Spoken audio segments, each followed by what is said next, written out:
আপনার জীবনে এই জুন মাস কন্যা রাশির জন্য সম্পর্ক, দাম্পত্য জীবন, প্রেম, ভালোবাসা, এমনকি কাছের মানুষটা কবে ফিরছে, কোথায়, কেন চলে গেল, নতুন মানুষ কি লাইফে আসছে, নাকি যে পুরনো মানুষটা ছিল সেই মানুষটাই আবার আসছে, আপনার সম্পর্কের মানুষ কেন চলে গেল, বা আপনার সম্পর্ক কি বলতে চাইছে, দাম্পত্য জীবনে কেন অশান্তি, কেন ঝগড়া, বা আপনি যে মানুষটাকে ফোকাস করে আছেন, যে মানুষটাকে আপনার চাই, সেই মানুষটা কেন আপনার সাথে ডিস্টার্ব। নর্মদেশ্বর শিবলিঙ্গের উপরে গঙ্গা জল দিয়ে মহাদেবকে স্নান করান, আপনার সম্পর্ক টিকবে, সম্পর্ক স্থায়িত্বকরণ হবে, সম্পর্কে মধুরতা আসবে, সংসারে সুখ আসতে চলেছে।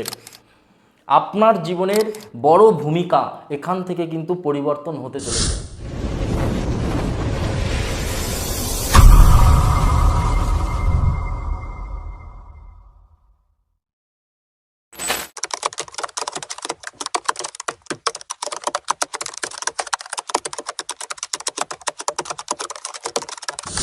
নমস্কার, আমি জ্যোতিষী শ্রী শেখর চক্রবর্তী। কন্যা রাশির সম্পর্ক, ভালোবাসা এবং দাম্পত্য জীবন, সম্পর্ককে বাঁচিয়ে রাখতে হয়। একটা কথা আছে, খুব দামি কথা, সম্পর্কের মানুষটাকে আপনি যদি ছেড়ে দেন, পরে কিন্তু আর কাঁদলেও কিন্তু সেই জায়গা ফিরে পাবেন না। এই জন্য বলবো, হ্যাঁ, যে সম্পর্কে আছেন খুব আঁকড়ে ধরে থাকুন, লাস্ট পর্যন্ত চেষ্টা করুন যাতে সম্পর্কটা বেঁচে থাকে। আপনার সম্পর্ক ভেঙে যাক, আপনার সম্পর্ক খারাপ হোক, আপনার জীবনে খুশি আনন্দ সব কিছু চলে যাক, এটা তো সারা দুনিয়া চাইবে। আর সব থেকে গুরুত্বপূর্ণ আর দামি কথা যেটা আমি বলি, আমার লাইফে মনে হয়, সম্পর্ককে লুকিয়ে রাখুন। অনেক টাইম চলবে, সম্পর্ক অনেক দিন বাঁচবে, এমনকি সম্পর্কটাকে যদি দুনিয়ার সামনে আপনি নিয়ে আসেন, লোকের নজর লেগে সম্পর্ক নষ্ট হবে। আপনাকে সম্পর্ক ঠিক রাখতে হবে হবে হবে। একটু আলোচনা করি, কোন গ্রহ কোথায় আছে, যার ফলে সম্পর্ক কি ডিস্টার্ব হচ্ছে, কোথায় উত্থাল পাতাল হচ্ছে, কেন ডিস্টার্ব হলো, আপনার স্ত্রী কেন বাবার বাড়ি গিয়ে বাড়িতে আসতে চাইছে না, বা আপনার স্বামী যে মানুষটা আপনি বিদেশে আছে সেই মানুষটা কেন আপনাকে ফোন করছে না, বা আপনার ভালোবাসার মানুষটা কেন আপনাকে ব্লক করলো। গ্রহের প্রভাব, রবি 15ই জুন থেকে মিথুন রাশিতে থাকছে, 15ই জুনের আগে বৃষ রাশিতে। কোথায়? বৃষ রাশি, রবির শত্রু রাশিতে। রবির শত্রু কিন্তু শুক্র, এবং 29শে মে বুধ মিথুন রাশিতে প্রবেশ করছে, বুধ থাকছে 22শে জুন পর্যন্ত। বৃহস্পতি 2nd জুন কর্কট রাশিতে প্রবেশ করছে, আর শুক্র 8ই জুন কর্কট রাশিতে প্রবেশ করছে। কেতু সিংহ রাশিতে, শনি মীন রাশিতে, আর কুম্ভ রাশির ঘরে কিন্তু রাহু। মঙ্গল 11 তারিখ মে মাসে মেষ রাশিতে এসছে, মঙ্গল 21শে জুন পর্যন্ত মেষ রাশিতে থাকবে, তারপর বৃষ রাশিতে যাচ্ছে। মঙ্গলের একটা বড় ভূমিকা কিন্তু আমাদের জীবনে, দাম্পত্য জীবন, সম্পর্কের মধ্যে অনেক বড় ভূমিকা। কন্যা রাশির জাতক জাতিকাদের জন্য 1 2 3 4 5 6 7 8 অষ্টম ঘরে মঙ্গল প্রায় 21শে জুন পর্যন্ত থাকছে।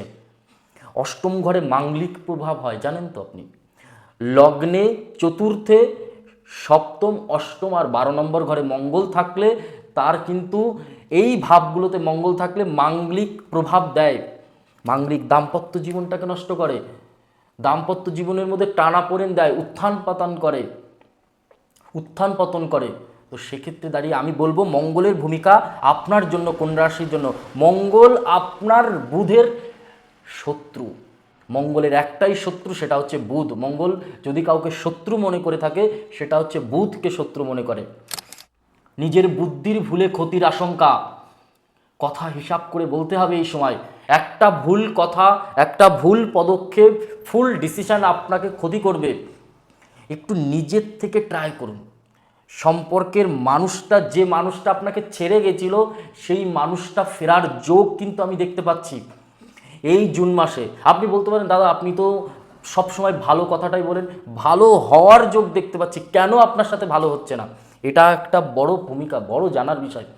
কারণ রবি বুধ বুধাদিত্য যোগ 17 আর 5 22, এই 5 দিনের মধ্যে একটা বড় জায়গা তৈরি হচ্ছে কোথাও কন্যা রাশির জাতক জাতিকাদের জন্য। পুরনো মানুষকে ফিরতে দিতে হবে, আপনার লাইফে ফিরবে। ব্লক করা ব্লক খুলতে হবে, আনব্লক করতে হবে আপনার মোবাইল ফোনে। আপনাকে ইনস্টাগ্রাম থেকে ব্লক করা, সব জায়গায় আপনাকে হোয়াটসঅ্যাপ থেকে ব্লক করা খুলতে হবে এই সময়। নিজের থেকে আপনাকে ফোন পর্যন্ত করতে পারে, মেসেজ পর্যন্ত আসতে পারে।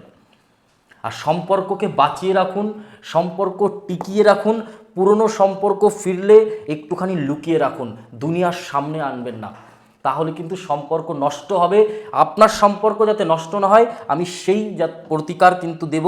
এই সময় একটা ভালো যোগ আমি দেখতে পাচ্ছি পুরনো সম্পর্ক ফেরার।